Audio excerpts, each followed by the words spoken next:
और सार सार को गाह करे थूत थोत देवड़ा थोत उड़ा देता है। तो साधु भी ऐसा ही चाहिए। बोले कैसा? बोले जो सार सार को ग्रहण करे और असार को थोत थोत को उड़ा दे। तो सूपा की विशेष महत्वता है, इसलिए गोविंद सूपा में, इसलिए गोविंद को सूपा में रख करके गए। अर्थात यहाँ पर संतजन कहना चाहते हैं गोविंद इस धराधाम में अवतरते हुए हैं, तो जितने थोत थोत है ना उसको वैसे ही हवा में उड़ा देंगे। यहाँ से गोविंद को हमारे वसुदेव जी ने रख करके ले गए और यमुना पार करके गोकुल में भगवान नंद भवन में जाकर के जैसे नंद भवन में पहुंचे तो वहां पूरा माया का प्रभाव है। और माया के प्रभाव से क्या होता है व्यक्ति? बोले माया में सोता है। तो जितने भी गोकुलवासी हैं माया के प्रभाव से सभी सो रहे हैं। इधर भगवान ने इनको वहां पर रखा, भगवान को रखा और वहां पर योग माया रूपी माया को उठा करके ले गए। और जैसे ही कारागृह में प्रवेश किया तो जो बंदी थे, इनको बेड़ियां लगी थी, वो जब भगवान को ले जा रहे थे तब खुल गई। लेकिन जैसे ही माया को लेकर के आए तो वो जो बेड़ियां थी पुनः बंध गई, पुनः इनको लग गई। अर्थात कहने का भाव, जब भी हम परब्रह्म परमात्मा को अपने सिर पर अर्थात अपने सिर पर रखकर जाते हैं तब हमारे सारे बंधन खुल जाया करते हैं। और जब हम परब्रह्म परमात्मा को छोड़ करके माया को लेकर के आते हैं तो वही बंधन हमें पुनः बांध लिया करते हैं। ऐसे ही वसुदेव जी के साथ जैसे ही रात्रि में ही कंस को पता लगा कि देवकी के बालक नहीं कन्या हुई है, जैसे ही पता लगा तो नारद जी महाराज की याद आई। महाराज जी पंखुड़ी एक की 8 कर सकते हैं, एक पंखुड़ी को 8 गिना सकते हैं, भाई क्रमशः कुछ भी गड़बड़ कर सकते हैं। देवताओं में बिल्कुल विश्वास नहीं करना चाहिए। कन्या हो चाहे पुत्र हो या हो सके मेरी मति भ्रमित करने के लिए कन्या रूप में भगवान प्रकट हो। तो उसी समय गया कंस और उसके चरण पकड़ कर कन्या को चारों ओर घुमाकर शिला में पटकने ही वाला था। उसी समय कन्या इसके हाथ से छूट गई और जोर से गर्जना करती हुई आकाश मंडल में गई और आकाश मंडल में जाकर कहती है, अरे धूर्त कंस, तू मुझे क्या मारेगा? तुझे मारने वाला ब्रज में जन्म ले चुका, ले चुका, ले चुका। जब उस प्रकार से सुना तो कंस को हक्का बक्का हो गया। महाराज वही देवी आगे चलकर विंध्याचल निवास करी और हम आप सभी उन्हीं देवी का पूजन करते हैं, अर्चन करते हैं। इसी भाव से ब्रजवासी भक्तजन एक रिश्ते से भगवती को बुआ भी कहते हैं, क्योंकि भगवान की बहन स्वरूप बन के आई है, तो इसलिए इनको बुआ स्वरूप भी मानते हैं। बोले भक्तवत्सल भगवान की बोलते करे भैया, बड़ा अजीब लगा, जय नहीं बोला। बोले कृष्ण कन्हैया लाल की जय। इतना प्यारा लगा। अरे सीटी मारा, अब ठीक है मारा ही रहो, इतना कर ले। इधर रात्रि में ही जब वापिस सब हो गया कन्या, अब इधर कंस तो बहुत परेशान हो गया।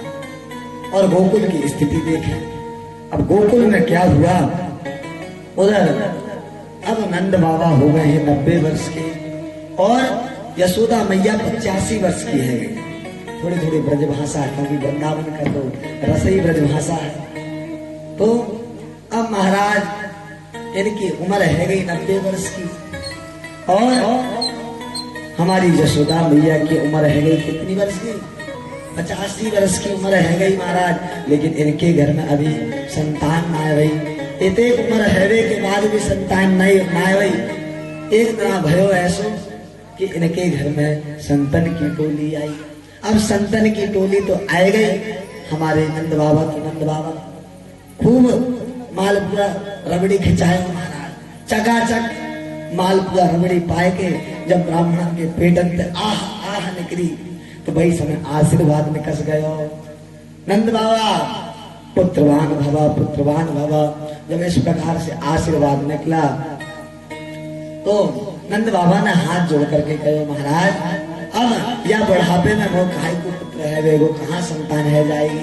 ना बाबा अब तो ब्राह्मणन के मुख से निकल गयो तो तुम्हारे यहाँ लाल है के रहेगो है के रहेगो। बाई समय उन ब्राह्मणन ने इनको अनुष्ठान बतायो जे अनुष्ठान करियो याते तुम्हारे यहाँ अब आवे वाली अंधियारे पक्ष की अष्टमी तिथि को भादो मास में तुम्हारे यहाँ एक लाला को जन्म होवेगो। अब तो महाराज बड़े धूमधाम से उन्होंने अनुष्ठान को किया। अनुष्ठान का प्रभाव अब नंद बाबा को पता लगा। क्या पता था कि भादो मास की अष्टमी को जन्म होगा। तो अब नंद बाबा बेचैनी से व्याकुल हो रहे। धीरे धीरे मास व्यतीत हो रहे। मास व्यतीत होते होते क्या हुआ भादो मास लगा। अब भादो मास लगता है और भादो मास लगते ही धीरे धीरे तिथि परिवर्तित हो रही है। तो जैसे जैसे तिथि आगे बढ़ रही है ना वैसे वैसे इनकी बेचैनी भी बढ़ती जा रही है। उतना ही बेचैन होते जा रहे हैं। भादो मास की कृष्ण पक्ष की अष्टमी तिथि का सूर्योदय हो गया। अब तो महाराज आज के दिन फटाफट गंगा जल स्नान यमुना जल से स्नान करके आए गए। और आज नंद बाबा ने क्या किया बोले सीधे कहाँ गए बोले अपने जो मंदिर है वहां पर जाकर के भगवान की माला जपने लगे कि आज हमारे घर लाला को जन्म हो गए। जालिए सटासट माला खसका रहे। अब सुबह के बैठे नंद बाबा धीरे धीरे दोपहर आई। दोपहर आते आते रात्रि संध्याकालीन वेला आ गई। अब महाराज ज्यों ज्यों समय बीते त्यों त्यों इनकी बेचैनी बढ़े।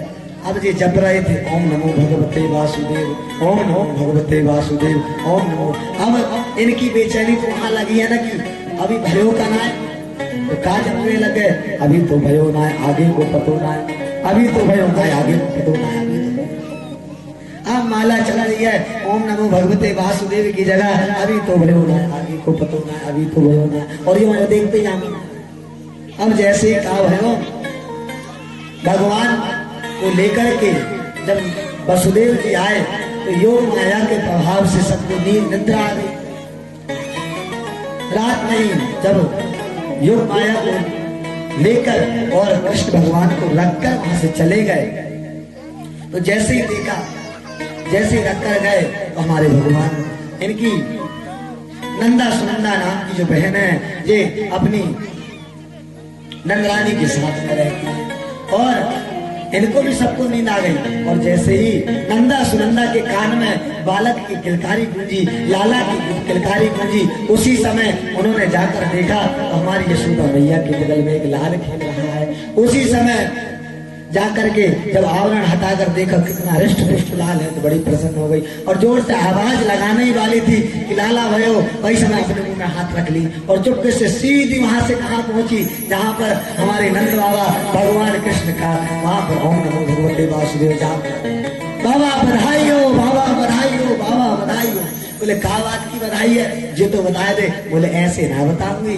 बोले कैसे बतावेगो पहले जी बता मैं जी बताओ मुझे बधाई में कहा दे कुछ बधाई तो दो तब तो बताऊंगी।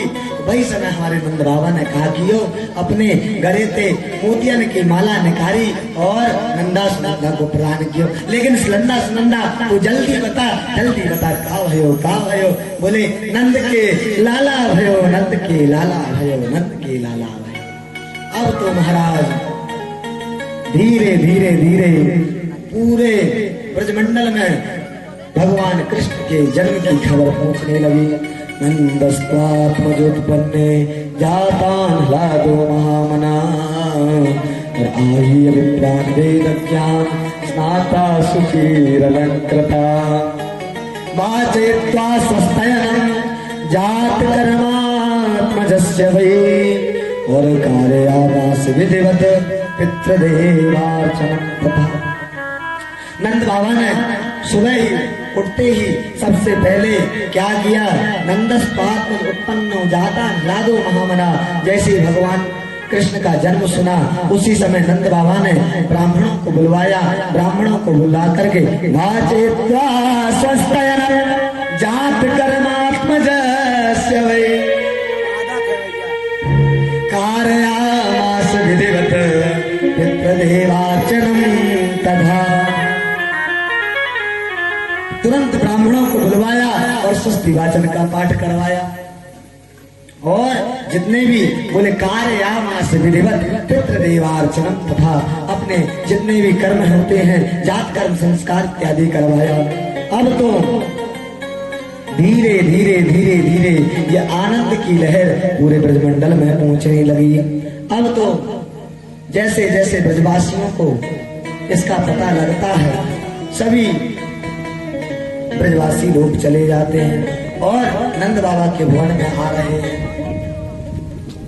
जैसे ही ब्रज की गोपियों को पता लगा ना कि नंद भवन में नंद बाबा के यहाँ लाला हुआ है, उसी समय इनको पता था, पहले ही पता लग गया था कि लाला का जन्म होने वाला है। तो सबने अपने अपने लिए सुंदर सुंदर कपड़े बनवा के रखे थे, सुंदर सुंदर लहंगा पहन करके सभी गोपियां चल पड़ी महाराज। और इन्होंने सुंदर कानों में बरमाला, सुंदर फूल पुष्पमाला, गले में बालों में फूल से अपना सज्जित होकर के आ रहे हैं। तो आती तो हैं, लेकिन क्या होता है ये जल्दी जल्दी चलती हैं, तो मानो इनके हार, इनके पुष्पों के हार इनसे जल्दी जाना चाहते हैं, ऐसा होता है। और जो पीछे जो चोटी में गुथे हुए हैं पुष्प, उनमें से कुछ कुछ पुष्प गिर रहे हैं। तो संतों ने कहा ये पुष्प गिर क्यों रहे हैं? तो संत जन कहते हैं, संतों का भाव है कि इन पुष्पों ने सोचा कि गोपी जाएगी और कन्हैया का दर्शन करेगी, लेकिन दर्शन करेगी सामने से, हम पीछे लगे और पीछे लगे तो हमें तो दर्शन होगा ही नहीं, तो हमारा जीवन तो धिक्कार है। इसलिए उस शोक से ग्रसित होकर के पुष्प उस चोटी से गुथे हुए अपने आप नीचे गिर रहे हैं। दूसरे संत कहते नहीं नहीं, बात ये नहीं है। बोले बात क्या है? बोले जब उन पुष्पों ने सोचा कि हम बालों में लगे हैं और जब गोपियां नृत्य करेंगी तो घूमेंगी भी तो सही, तो दर्शन तो हो जाएगा, लेकिन आज ही दर्शन होगा। यदि आज हम इस दर्शन को त्याग कर इस ब्रज धूलि में मिल जाएं तो क्या होगा? कल को हमारे गोविंद थोड़े बड़े होंगे ना, इसी भूमि में नंगे चलेंगे। आज तो केवल दर्शन प्राप्त होगा, लेकिन यदि आज हम इस धूल में मिल गई ना तो हमें परब्रह्म परमात्मा के गोविंद के चरण स्पर्श करने का मौका मिलेगा, चरणों की धूल बनने का मौका मिलेगा। इसलिए मानो पुष्प गिर रहे हैं और गोपियां आपस में चर्चा करती हुई जा रही हैं। एक अचंबो सुनियो री माई है होरी भई की होरा, रात रात में नंदरानी के छोरी है गई छोरा। पूरे रात ही रात में हमने ऐसा सुना था कि नंद बाबा के यहाँ लाली भई है और न जाने ऋषि मुनि ने संतन ने कैसो मंत्र पढ़ दियो महाराज, रात ही रात में नंदरानी के छोरी है गई छोरा। ऐसा आपस में आनंदित हर्ष उल्लास करती हुई जा रही हैं गोपियां। और हमारे नंद बाबा जितनी भी गोपियां आती हैं इनको बधाई लौटाते हैं, ब्राह्मणों को दान देते हैं, सभी जो भी आते हैं रिक्वेस्ट सबको बधाई देते हैं। बोले कितना बधाई बांटा? तो संत जन कहते हैं पूत सपूत जन्यो जसोदा, इतनो सुन के बसुदा सब लोरी। पूत सपूत जन्यो जसोदा, इतनो सुन के बसुदा सब। देवन के आनंद भयो, देवन के आनंद भयो, सुन गावत धावत मंगल गोरे। नंद का छोरी तनो लोरी जे, हर श्याम हो मेरा ये गोरे। देखत पाय दिया बची बची आची आना के छोरी। देखत पाय दिया बची बची आची आना।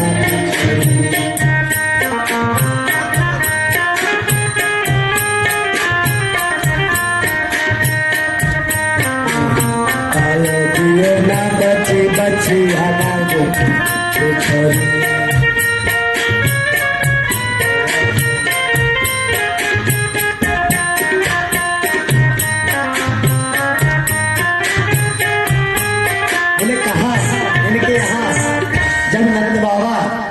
दान करने को लगे, बधाइयां देने को लगे तो क्या लिखते हैं? बोले नंद ने इतना दान किया तो बोले घनश्याम कुबेरा की मती बोली, साक्षात कुबेर भगवान की मती भी बोल हो गई, इतना दान किया। बोले कैसा दान? बोले देखा तो मुंह लुटाए दियो न बची बचिया छचिया न पिछोरी। बोले इतना लुटाया कि इनके घर में 9 लाख धेनु है, इतना दान किया, इतना दान किया कि इनके घर में ना बची बचिया, छोटी सी बचिया तक नहीं बची, ना पिछोरी, अर्थात इनके घर चुल्लू और झांझ तक नहीं बची। जिसके घर 9 लाख धेनु हो उन्होंने इतना लुटा दिया। जिस प्रकार से एक बालक के जन्म होने से उसकी माँ प्रसन्न हो जाया करती है और राई धान को उतार करके राई धान को तुरंत अग्नि में जला दिया करती है नजर उतार करके, उसी प्रकार नंद बाबा ने सोचा स्वयं परमात्मा मेरे घर अवतार लेकर के आए हैं तो ये जो जगत की संपत्ति है ये ठीक उसी प्रकार है जिस प्रकार से हम अपने बालक की नजर उतारने के लिए राई धान उतार करके फेंक दिया करते हैं, ये संपत्ति भी उसी के समान। इसलिए नंद बाबा ने संपूर्ण संपत्ति को लुटा लिया। अब महाराज धीरे धीरे नंद भवन में बधाई की गूंज बढ़ती जा रही है। अब क्या हुआ? कुछ गोपों को पता लगा, अब गोप लोग भी चल पड़े। अब गोपों को जैसे ही पता लगा तो बधाई देने के लिए जिसके पास जो है दही दूध दही माखन मिश्री मिष्ठान आभूषण वस्त्र इत्यादि जिसके पास जो भी है सब अपनी अपनी टोकरियों में सजा सजा करके लाने लगे। क्या हुआ? जो नंद बाबा है ना वो सुबह से परेशान थे। बोले क्यों? जब जैसे नंदा सुनंदा ने बताई कि नंद के लाला भयो तो नंद बाबा ने अभी तक इनके दर्शन ही नहीं कर पाए। क्यों? बोले जितने कुछ देर तक गोपियां आई, गोपियां बधाई देते रही। अब क्या हुआ? गोप चालू हो गए। अब गोप आके बधाई देते हैं, बाबा बधाई हो, बाबा बधाई हो। अब नंद बाबा कहते हैं बधाई हो गोपो बधाई हो। अब एक टोली जावे। अब नंद बाबा सोचे कि अब टोली नहीं आ रही है, अब उठ के मैं अपने लाला को देखे आऊं एक बार। तो जैसे उठे अपने आसन को उठने से हो में वही समय दूसरी टोली आ जावे, बाबा बधाई हो, बाबा बधाई हो। अब तो फिर मुंह लटक गया, कहते हैं आ जाओ बधाई हो बधाई हो। अब तो नंद बाबा बहुत परेशान हो गए। अब बोले अब जैसे ही ये टोली जाएगी अब तो मैं अपने लाला के दर्शन अवश्य करूंगा। अब ना मानो मैं बिल्कुल दर्शन करके आऊंगा। अब जैसे ही गोपों की टोली गई उसी समय एक ग्वाल आ रहा था दही का हंडी लेकर के, दही का मटका लेकर जब आया और जैसे ही नंद बाबा के पास में आया अब तो नंद बाबा को बहुत जोर से गुस्सा चढ़ गई कि सुबह से मैं अपने लाला के दर्शन तक ना कर पाए इनके चक्कर में। बोले बाबा बधाई हो, बाबा बधाई हो। अब बाबा को गुस्सा चढ़ी तो बोले बाबा ने बोले डांट दे मेरी मुंह पे। तो अब बाबा के तो नंद अब तो भैया वो ग्वाला ने काट दियो, वो मटका लियो और डांट दियो मुंह पे। महाराज ऊपर से कर डालो। अब जितने गोप ग्वाला है वो बधाई नहीं दे में अब सीधे लाला करके महाराज इनके मुड़ में उड़ेलते जाए। अब तो महाराज धीरे धीरे नंद भवन में माखन मिश्री माखन की कीच मच गई, गोरस की कीच मच गई। अब तो ये आपस में ही बोले गोपा परस्परम दृष्टा तजित क्षीर बोले आपस में ही गोप ग्वाल अपने सबके गालों में माखन लगा करके गोरस लगा करके नंद भवन में नंद बाबा के यहाँ पर बधाई करने लगे। अब तो महाराज उसी समय क्या हुआ? पुरोहित एक आई और उसके दांत नहीं थे महाराज। उसने देखा कि नंद के यहाँ क्या हुआ, इतनी हल्ला क्यों हो रही है? तो न पूछे कहा भयो तो तब एक ग्वाल में काट दियो, माखन को इतना बड़ा गोला बनायो और ऐसे करके निशान लगा के जैसे ही मारो महाराज तो वह बुढ़िया के मोड़े में दांत मार को फिर आए तो वो सीधे गटक से जैसे पेट में गयो। दांत के साथ बीच में दरवाजा रहे तो रोके महाराज, सीधा ऐसा मारा कि सीधा पेट में ही जाके। अब तो समझ गई। बोले जैसे ही पेट में गद में पहुंचे तो बोले नंद के लाला भयो, नंद के लाला भयो। इस प्रकार से बड़ा बधाई उत्सव मनाया जा रहा था।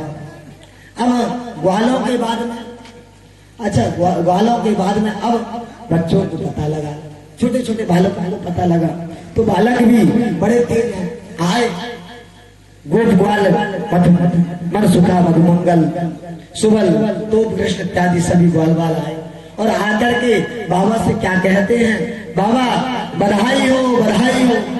वो बोले गोपों बच्चों बधाई हो बधाई हो, बालकन आप सबको बधाई हो।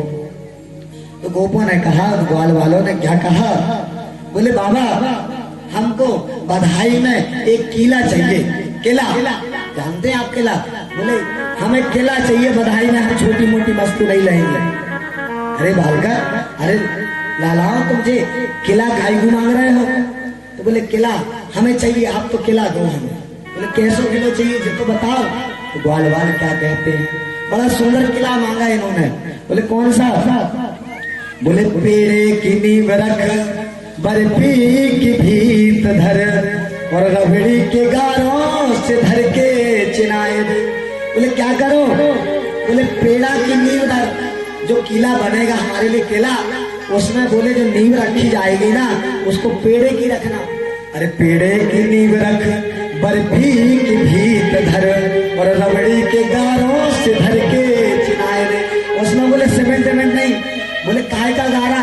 बोले रबड़ी का गारा होना महाराज, साधारण गारा नहीं चलेगा। और बोले क्या चाहिए? पूड़ी के बिछोना। बोले कपड़ा बड़ा नहीं चलेगा, यदि उसमें बिछाना लगाना बिछोना। तो बोले कैसा? बोले पूड़ी के बिछोना मोहन भोग के गलीचा और घेवर फैने की किवाड़ लौंग इलायची जड़ाए दे।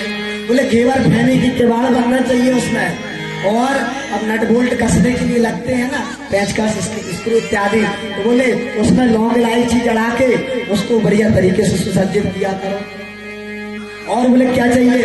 अब इतना बड़ा किला बना है तो उसकी सुरक्षा भी तो जरूरी है। तो क्या कहते हैं गोपाल? बोले मिस्री की तोप धर बूरे की बारूद धर। बूरा जानते हैं आप? शक्कर, जो बारीक शक्कर खांड। बोले क्या कहा? बोले मिस्री की तोप धर, मिस्री की उस किले के ऊपर तोप बनाना मिस्री से, और उसके अंदर भूरे की बारूद धर और गोल गोल लड़ुआ से धर के चलाए दे। इस प्रकार से बड़ा सुंदर जय हो ब्रजराज तेरो गीत हो अपार, ऐसो किलो बनाए हम बालन को लुटाए दे। अब तो कृष्ण कन्हैया इस प्रकार से जब गोपों ने कहा तो नंद बाबा बड़े प्रसन्न हो गए और इनको खूब सारी मिठाइयां इत्यादि दे करके बधाई गाने लगे।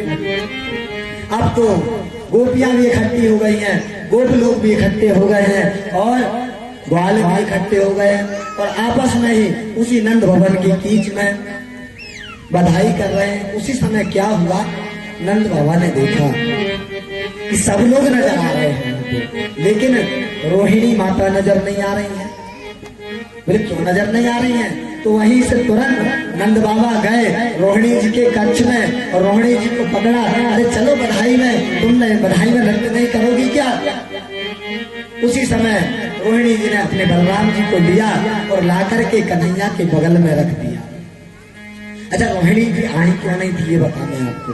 बोले इसलिए नहीं आई थी, जब से बलराम जी ने जन्म लिया था तब से उन्होंने नेत्र नहीं खोले थे।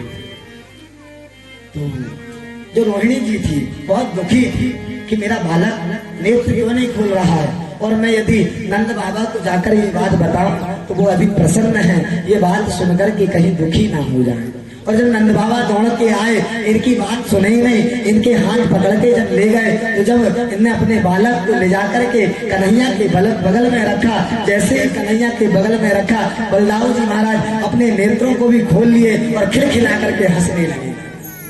अब ये देखा बलराम जी ने मन में सोचा कि वो नेत्र, कैसे नेत्र जो सांसारिक दृष्टि से देखे, वो नेत्र तभी सफल हैं जो परब्रह्म परमात्मा का दर्शन करके खुले। तो जैसे ही कन्हैया को देख करके नेत्र खोल गए तो अब तो महाराज रोहिणी मैया भी बड़ी प्रसन्न हो गई और नंद भवन में बड़ी सुंदर आनंद की लहर उठ गई। हमारे व्यास जी जो कि शिवनी से पधारे प्रेम कृष्ण तिवारी जी, आपको नंद भवन में कैसी कीच मची है और नंद के घर कैसा आनंद मचा है, भजन के माध्यम से बताएं।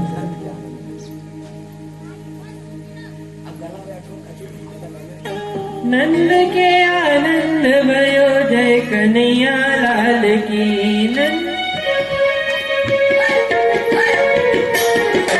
नंद के आनंद भयो जय कन्हैया लाल की।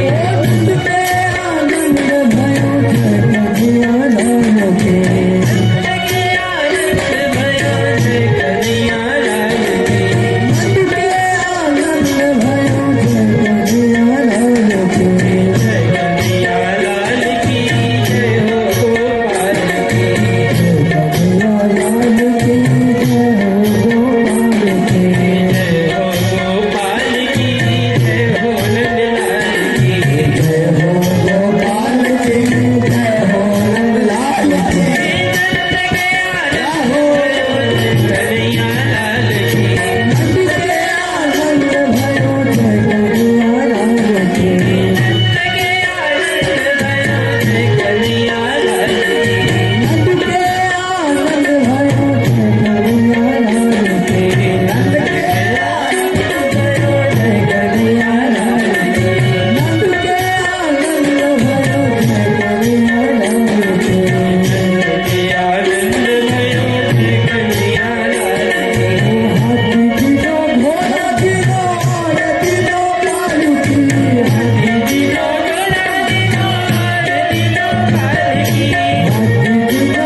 बोले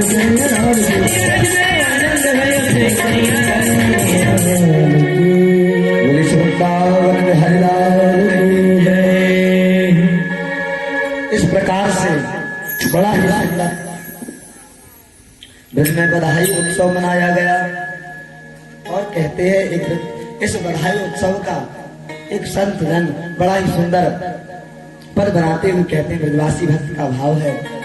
बाजत बधाई ध्वनि छाई तिहु लोकन में, और आनंद महर के नाच सुर ताल के।